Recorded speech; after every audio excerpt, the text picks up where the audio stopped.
Let me introduce my boss and the creator of the 9 Essentials of Web Success, Tom Sliker.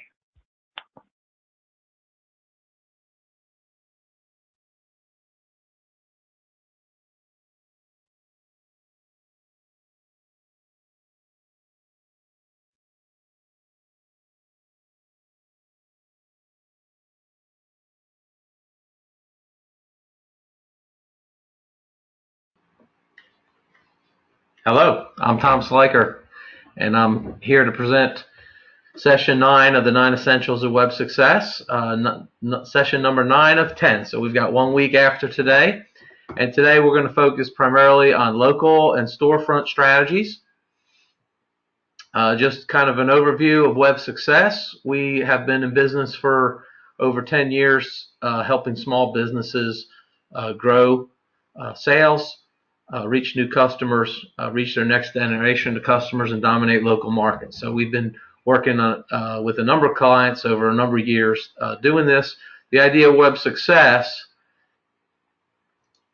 is to give you the tools, techniques, ideas, and methods to make the most of your online presence and take advantage of the opportunities available to your business. So we're talking to business owners, individuals who are trying to transform their business from what it has been traditionally into what it needs to be in the future, taking advantage of the web and the technologies and digital media and marketing.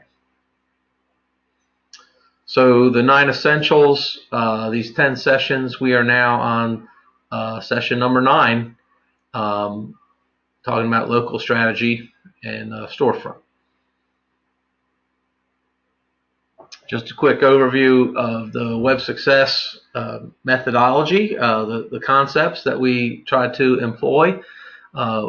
We start with the website and the storefront strategy, and today we're going to talk primarily about the storefront. So we're talking about how to get people into your store. And so a lot of what we've talked about over the last 8 weeks is about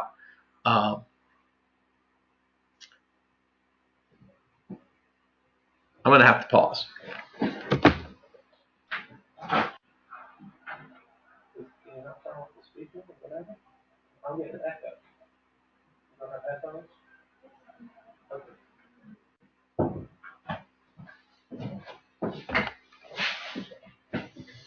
Okay, sorry about that. I was getting some feedback.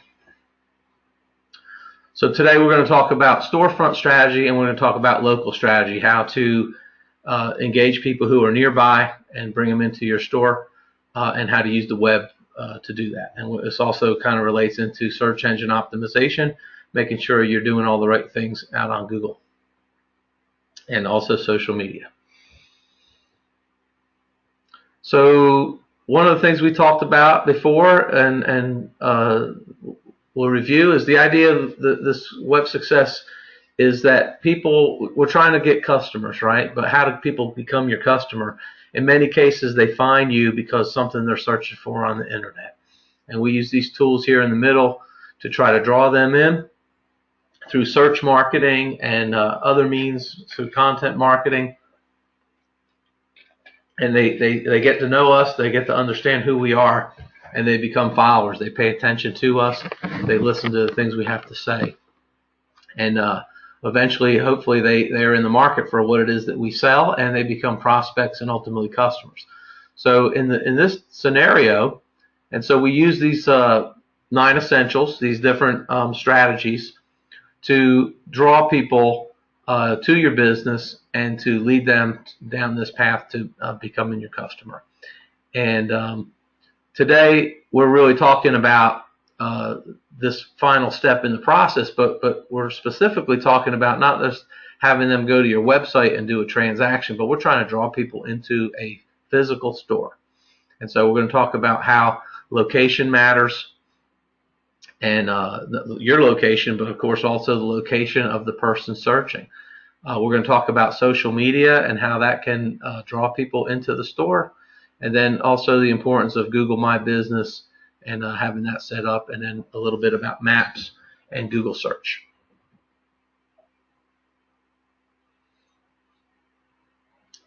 These documents are available out on our downloads. They're basically just sheets to help you think about these different 9 strategies and how you can transform your business with each one of these methods working together to try to get your business where it needs to be to continue to grow in the future. So what we're going to talk about, just an overview. We're talking about local SEO, how to drive in-store traffic. We're going to talk about the active mobile social users of the internet and how we can and will attract them. We're going to talk about just location in general, some things historically, how a location has played into business, things like check-ins and Google Maps, the new commonplace activity where people actually share their location, and some examples of that. And then we'll talk about some actions that you can take to grow your business, draw people into your store using these digital media. So this picture I've showed probably at least three or four of the sessions. The annual growth of, let's start with the green one, the unique mobile users. Okay, so people using a mobile phone connected to the internet, still growing at a pretty decent pace. Okay, 5%. But what's really growing here is the one in the purple, which is active mobile social users, and that's growing at 30% per year. If you notice, this is fairly new data, just came out in January, but that's what we're going to focus on today. So what is an active mobile social user? Well, obviously the mobile is relates to a smartphone. The two biggest leaders there is Apple and Samsung, but basically you're talking about an Android phone or an Apple phone. Who are these people? It seems like it's pretty much everybody, right? Everybody's got their smartphone. Everybody's got a camera in their pocket. Everybody's got a GPS capable device. You know, I only see one person in this picture who doesn't have a phone, and I think it's arguable, but I think you could say she looks probably the most contented of everyone there. Most of the other ones look like they're working. She's just enjoying. But the point is, everybody's got their phone. And everybody's busy with it pretty much all the time. And so if you look at the statistics on that, you can see, you know, tremendous growth as far as the time per day that all of us spend on our mobile devices, okay, and let's say connected to the internet, right? So if you look at this chart, the dark blue is how much time we spend sitting in our desk on the computer, whether a laptop or desktop. That's been pretty steady for almost 10 years now. And then, but then if you look at the light greenish color on the top there, you can see that, you know, tremendous growth in the amount of time that we spend on our mobile devices. And I find this to be true myself. Things that I used to have to go to the computer to do, I can now do on my phone. And so the amount of time spent there has tremendously grown. And in fact, today, you know, well over 50% of most people's transactions are done on their mobile device. So these are the mobile active social individuals that we're talking about. So I was thinking about location, like some things, you know, it's easy to buy a hard drive off of Amazon because I could go anywhere and get something like a hard drive, and it's easy to ship a hard drive. But there are certain things that it seems like people would always want to get locally, and I know that even these things are being challenged by Amazon and others. But you know, things like fresh produce, you know, certainly perishables, frozen stuff, you know, a gallon of milk, you probably don't want to ship through the mail. So I do think there's some things that probably may be immune to online. Gasoline is probably one of them, right? You want someplace close to where you are. It's hard to imagine a scenario where they're shipping you gasoline through UPS. But but we're all transforming. We're all becoming more adept and more likely to be buying things online and not necessarily local. And so how much business do we want to do locally compared to how much do we want to do on the internet over the web. There's this concept of hybrid shoppers. So this idea of showrooming, that's where somebody would go into a store, spend time looking at products, possibly trying something on, just checking it out, touching it, feeling it, whatever it is that you need to do to get that confidence level. This is what you want. So you go to the physical store location, you check it out, and then you purchase it later online, possibly saving a few dollars, or possibly just because you don't feel like leaving your house and going back to the store.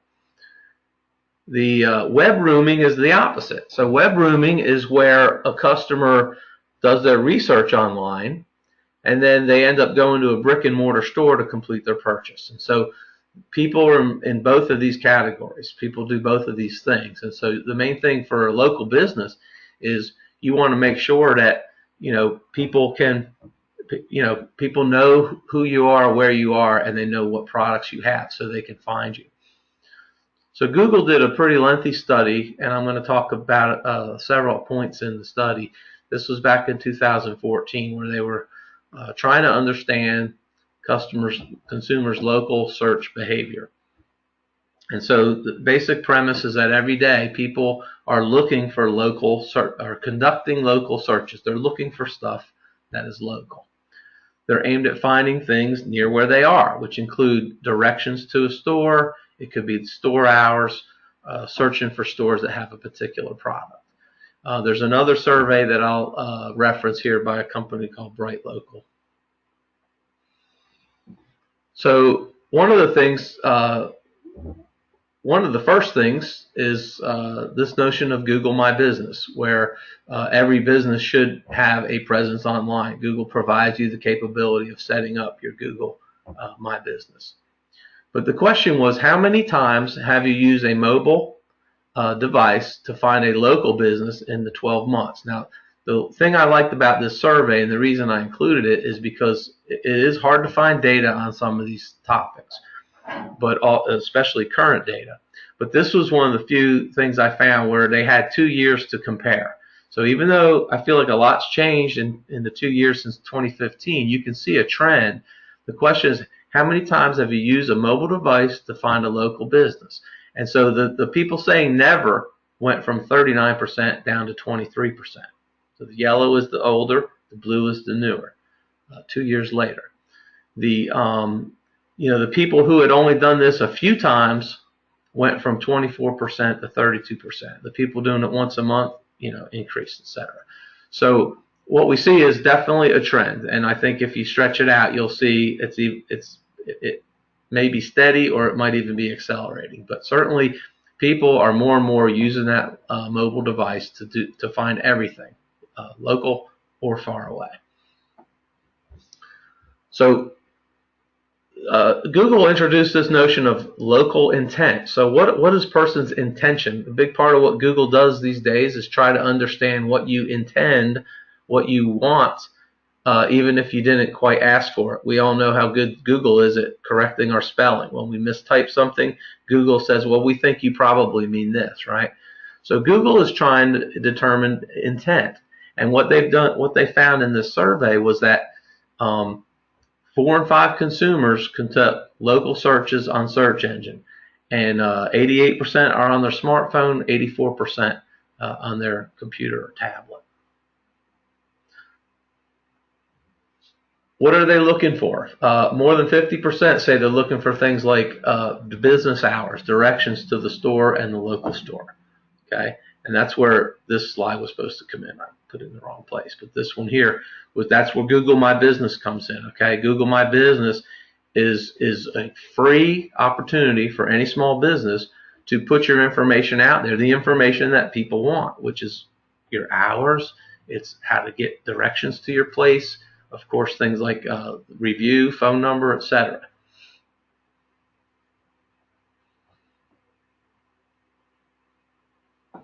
So when people are either on the go or in store, they look for looking for local content. So even when they're in a store searching on their phones, they're typically 56% on the go and 51% when they're in store looking at local intent. So this one I thought was fascinating. Okay, so what do people do after they do this research online? So people are out there looking for things. It says the percent of consumers who visit a store within a day of their local search, 50% of them on a mobile phone and 34% on a computer or a tablet. So they're going to actually visit a store. These are people who are preparing for their visit to the store.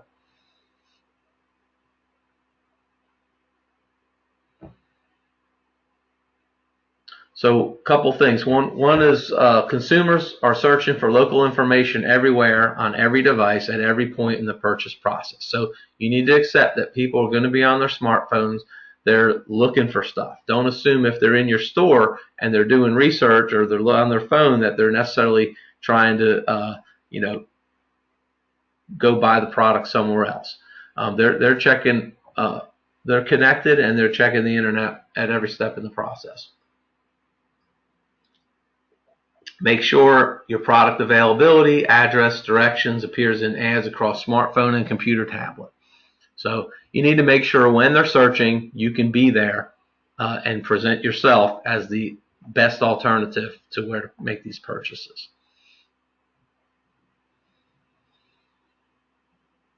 This I thought was interesting too. So 66% of consumers who search for local information visit a store within 5 miles. So people are looking for places that are close by.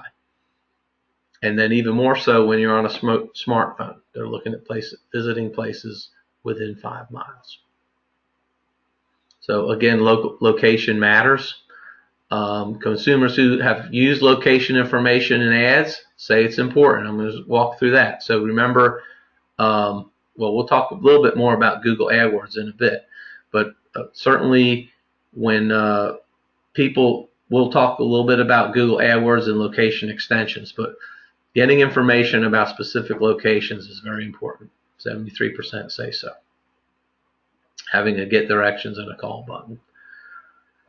I just wanted to kind of walk through search again. So here's just another example how Google works. So in this first search, I'm showing where I'm looking for Chinese food restaurant. And now that's how I say it. Some other people might phrase it differently, but I say Chinese food restaurant. And what comes up is a list of people, a list of restaurants, this top 3 in my area. Now these are ordered by location. So the one that is closest to me, 0.2 miles away, shows up at the top of the list. The one that's 10 miles away is next, and the one that's 20 miles away. So you can see I live in a very rural area. There's not a lot of choices. But the map is the key here, and distance is key. And so that's a big factor, is people's location and where you are. And then here's a slightly different search where I actually specify that I'm looking for something in Wagner. Now in this case, there's only one restaurant in this little town, one Chinese restaurant anyway. So when I did this, it went ahead and it knew that I must be talking about number 1 kitchen because it's the only Chinese food in Wagner. And so they show the Google My Business listing here on the right.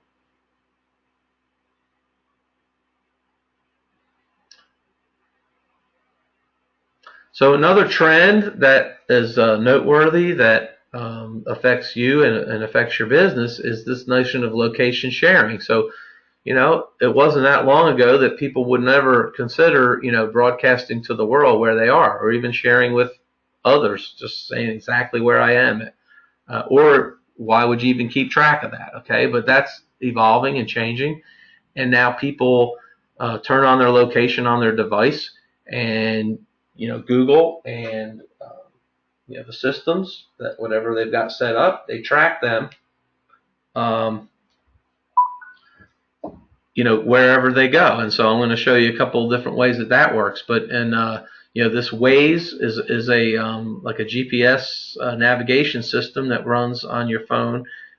Very popular, probably the most popular, and it has this notion of trip sharing. So it's really to me very helpful. If somebody's taking a trip, let's just say, and somebody else wants to kind of keep an eye on how they're doing on the trip, they can share their trip, and I could be kept abreast of where they are, and at every time in the process. Google has added that as well. Google location sharing continues to become more popular, where people can broadcast basically their location. Sorry, I was just trying to turn that down.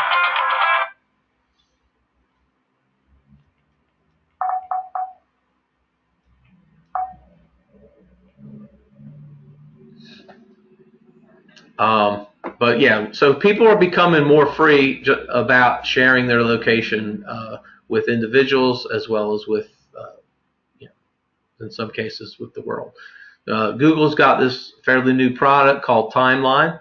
So if you keep your location on for any length of time, it will actually just track every place that you've been over whatever period of time. And so in this case, for myself, this is my Google timeline, and you can see where I spend my time.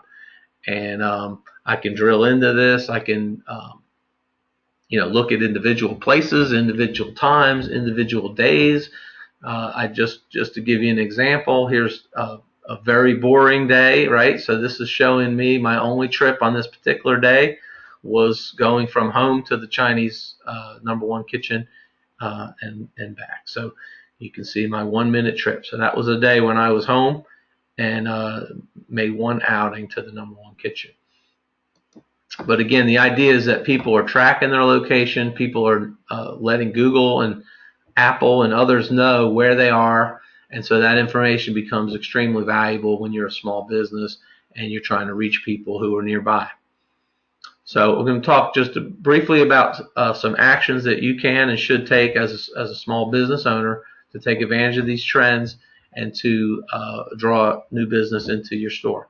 And so first of all, what I've already said, well, first let me introduce Tyler Brothers. So Tyler Brothers is a company that has been in business, I believe, over 110 years now, 113 years.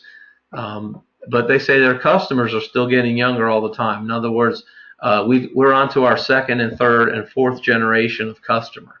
And so they've stayed current with their products. They've stayed current with their marketing. And as a result, we see younger and younger families coming in and enjoying this experience of coming to the largest Carhartt store in South Carolina in this small little one red light town. People come in there. And so their website is frequently, even though we do have a full functioning e-commerce system, mostly they still want to see people in the store. And so this is their website. You can see, you know, we don't do guns are only in store, but they sell a lot of guns. They sell a lot of work clothes. So what's the first thing? Back to that list that I mentioned, right? So your actions. First thing is you got to get your Google My Business set up, and you need to make sure that you have a proper location registered with Google. You need to encourage people to check in, encourage people to leave reviews, keep your hours up to date, keep this thing well maintained, and it can pay great benefits. And so this was some statistics you can see in 1 month. You know, the number of people who saw this, the number of people who clicked on it, the number of people who asked for directions, etc. Social media. Facebook is a tremendous local, community-oriented software. Even though you can connect to anyone in the world, there are definitely many local communities that you can plug into. And again, in Tyler Brothers' case, in many cases, a lot of this stuff you can't sell over the internet. You can't sell a lawnmower, or at least they can't. They're required with a lot of their small engine stuff that they basically have to stand behind it, and that means they have to deliver it. You know, they've cranked it, they've put oil in it, and they've hand delivered it to you, the customer. And so this is all things that are done to drive in-store traffic. Also, email marketing, right? So you should be building your email list. You should have hundreds, you should have thousands of people on your email list. You're continuing to inform them of what's going on at your store, and you can certainly use that as another way to drive people into your store.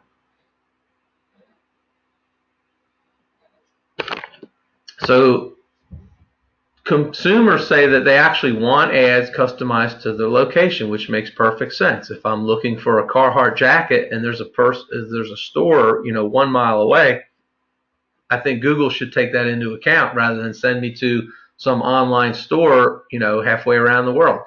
So Google is definitely biased toward local, and even whatever your locality, there's an opportunity to use ads that are customized toward two specific location. This is the location extensions on Google AdWords. So you can see how in this case you're looking for whatever it is, Toys for Tots, and it comes up with an address as well as a phone number, and then if you're on a smartphone, it'll actually replace the phone number with the call button most cases, and you can get directions. So that's kind of the idea, is that people are looking for this information. They expect to find it when they're looking for you. We did, when we did our AdWords deep dive a few weeks back, we did talk about all the different extensions in AdWords, and one of them is a location extension. And so this was an example of how you can track your different locations, and how also, depending on where you are, you will see a different extension there to direct you to one or another of your branch offices or stores.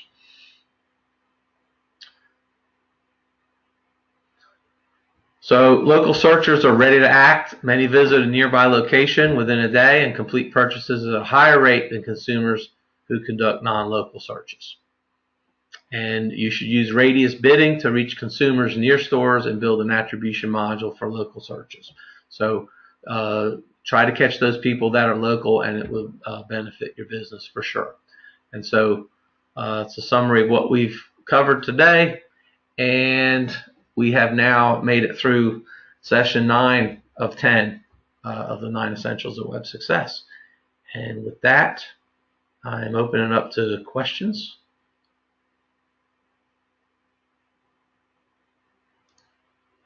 No questions.